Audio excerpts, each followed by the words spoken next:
bit on piece 75, the Sistine Chapel ceiling and wall altar, an altar wall frescoes. And in this segment, I'm going to deal with this front altar fresco of our final Teenage Mutant Ninja Turtle, Michelangelo. And the context for this is that it was painted 20 years after the Protestant Reformation and 8 years after Michelangelo painted the ceiling of the Sistine Chapel. This would be something he painted at age 67, and it's one of the last pieces that he did before his own death. And the other context is that Pope Paul III, who had recently been selected as Pope, had to counter the Protestant Reformation of 1517. He had to find a way to convince people not to leave the Catholic Church. And so one of the ways he and others after him did this is by creating art that moved the soul. And surely this art by Michelangelo, regarded at the time as a great artist, would move the soul. So its form is this altar wall is 48 feet high. And in the image, Michelangelo kind of organizes it as people who are ascending into heaven on this side and people who are descending into hell on this side. And more form, which we've seen throughout this Sistine Chapel, is that Michelangelo is creating very muscled, ideal figures who show lots of movement despite their massive muscularness. And I didn't write this on here, but you'd want to revisit again that word chiaroscuro, which is using light and dark to model people to make them really 3D and totally human. The content is the biggie on this piece. So I've put it into 4 little segments, or 7, excuse me. And the first one here is Jesus. Here he is. This is Jesus, and this is his mother, Mary. Jesus is modeled after this Apollo Belvedere statue. We've seen the Belvedere torso on the earlier Sistine Chapel pieces. Belvedere means beautiful. And so it's, in this case, the beautiful Apollo statue. I think Michelangelo's got a lot more muscled here, but quite a famous statue, Roman statue that was found in like the 2nd century CE. So it stayed it was in the Vatican. And then here is the Apollo 17 badge that's got that Apollo head on it. Mary is no longer the throne on which Jesus sits. Instead, Mary is kind of giving in, I don't know if we want to use the word cowering, but you're not asking this Mary right now for help. Look, Jesus has got this arm up and he is like broad stroke throwing people either to heaven or to hell. And there is no doubt about his supremacy here. He is running the show, he is central, and he's got movement and he's got strength. In the second content, which is featured right down here, but blown up right here, we see angels who are waking up the dead for Judgment Day. Come on, people in that catacomb of Priscilla, time to wake up and be judged. So some people are blowing on horns, you can see that.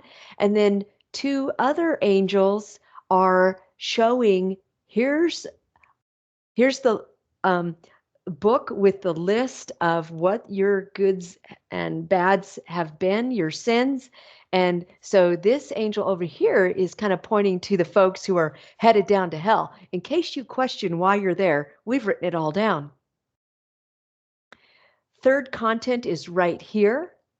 And here we see people who have been buried. Look, they're crawling out of a grave, in fact. They're leaving their shrouds behind and they're ascending into heaven.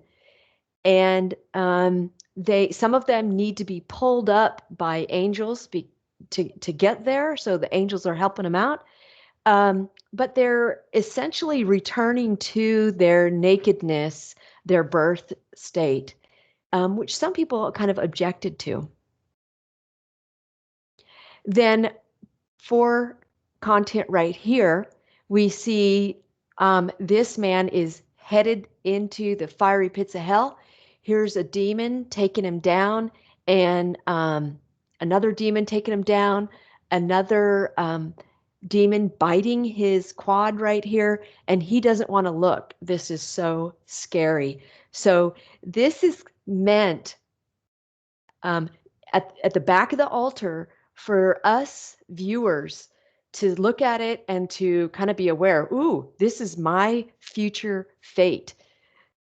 Where am I going to be? Am I going to be ascending, or am I going to be like this guy descending into hell? Content number 5 right here, the bottom by hell. This is, if you remember your Greek mythology, it's not my strength, but this is Sharon, who is a god. Yep, a god. And he's got a boat here of damned souls, and he is taking these souls across the river Styx and into hell. And so we have this, again, humanism. We have this inclusion of Greek references, and not only just in terms of form, that ideal form, but also in terms of content. So again, he is pushing them with his oar into hell because they don't want to go.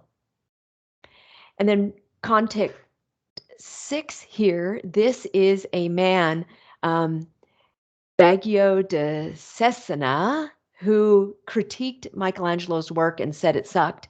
And so Michelangelo turned him into Minos, the donkey-eared god.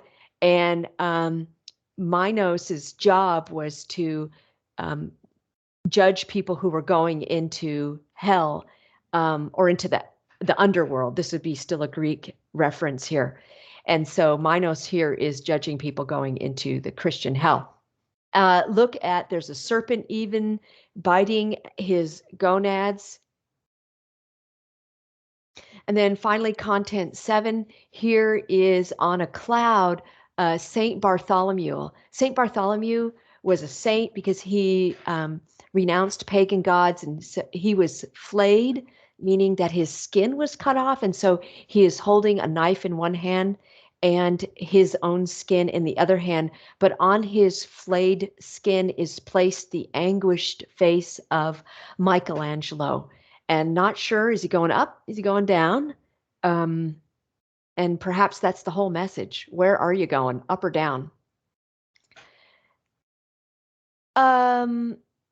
This is context. Sorry to go back. Context, after this was completed, and after 2 years, I think, after Michelangelo died, people who were complaining about the nakedness were kind of given a voice, and so some coverings were put over naked parts, and these saints were painted over so their body wasn't naked. Function of this is that not only does it serve as a background for the Pope who does services in here, and for cardinals who elect the next Pope, kind of a reminder of making great choices, but this is also a dramatic piece that counters the Protestant Reformation.